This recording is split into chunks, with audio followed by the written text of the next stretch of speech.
Muhabbatdan muhabbat bo'lur paydo, muhabbatsiz kishidan qoch ey Huvaydo. Huvaydo.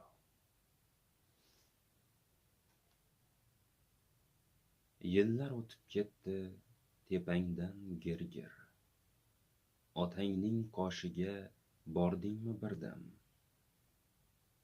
Otangga neki qilsang ezgulik, farzandingdan shuni kutasan sen ham. Sa'diy Sheroziy. Modomiki avvalo yomonsan o'zing, el aro shuvuddur hamisha yuzing. Ey farzand, unutma, umring siringdir.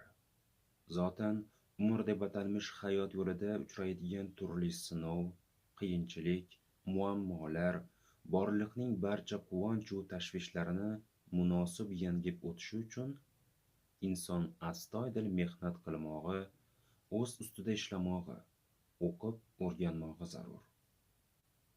Bu aytayotganlarim, toqqa chiqmasang do'lana qayda, tuyaga yantoq kerak bo'lsa bo'ynini cho'zadi, o'zing uchun o'l yetim, bola yig'lamasa ona sut bermaydi kabi xalq maqollari orqali kundalik turmushda ko'p marotaba o'z isbotini topgan. Ertalabdan to quyosh botguncha shaxsan o'zing nima ish bilan shug'ullanding degan ichki nido savol berdi deylik. Xo'sh, bunga javobing qanday bo'ladi?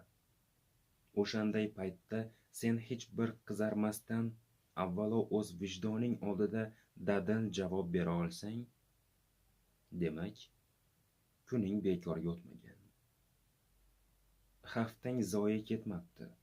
Oy, yil va qolaversa, umring mazmunsiz o'tmabdi. Biroq, aksi bo'lsa-chi? Mana nima uchun shunday paytda kitob, ustozlar kerak bo'ladi. Kitob senga bilim beradi, lekin evaziga hech narsa talab qilmaydi. Sirlashasan, siringni birovga aytmaydi. Qalbingga taskinlik ato etadi. Ammo buning uchun sendan haq talab etmaydi. Jaloliddin Rumiy lutf etganidek, mo'jiza emasdur falakda oftob, mo'jiza aslida beminnat kitob. Ey farzand, bil va yodda tut. Ahli donishlar ta'biriga ko'ra, ilm olish 10 bosqich bo'lib, uning 9i odob va 1 ulushigina ilm hisoblanadi. Zero, ilmli kishi har doim ham odobli hisoblanmasligi mumkin. Lekin odobli insonda ilmini ziyoda qilish imkoniyati doimo mavjud. Bilim olish foydali kasb o'rganishdan boshqa g'ami bo'lmagan beg'ubor yoshlik damlarini, iqtidori va o'tkir zehnini bo'lmag'ur va foydasiz ishlarga sarflash har bir kishi uchun o'zini o'zi kechira olmaydigan xatolardandir. O'tgan hayotingni o'z mualliming bil. Abu Mansur Maturidi. Suhbatlarining birida shunday deganlari hanuz qulog'im tagida jarangladi. Ota-bobolarimiz chiroqsiz tun yorug'ida farzandlari bilan kitob mutolaa qilib, tegirmonning qattiq qora noni bilan qorinlarini arang to'yg'azib yashaganlar. Ularni faqat birgina ilinj, ya'ni zurriyotlarining boshqalarga qaram bo'lmasdan yashashiga umid, yorug' kunlar kelishiga bo'lgan qattiq ishonch tuyg'ulari ushlab turgan. Istiqlol qanchadan qancha ota-bobolarimizning ko'z yoshlari, ushalmagan orzulari, ne hasratu faryodlari evaziga bizga berildi. Shu sabab tinch va osuda hayotimizning qadriga albatta yetishimiz lozim. Hayotning tashvishu sinovlaridan chiqargan xulosang sening kimligingni aytib beradi. Taraqqiy etgan millatlarni onalari o'qitar ekan. Biz avval onalarimizni o'qitib, ularga til o'rgatmog'imiz kerak. Chunki bizning ilmsiz va tilsizligimiz ulardandir. Mahmudxo'ja Behbudiy.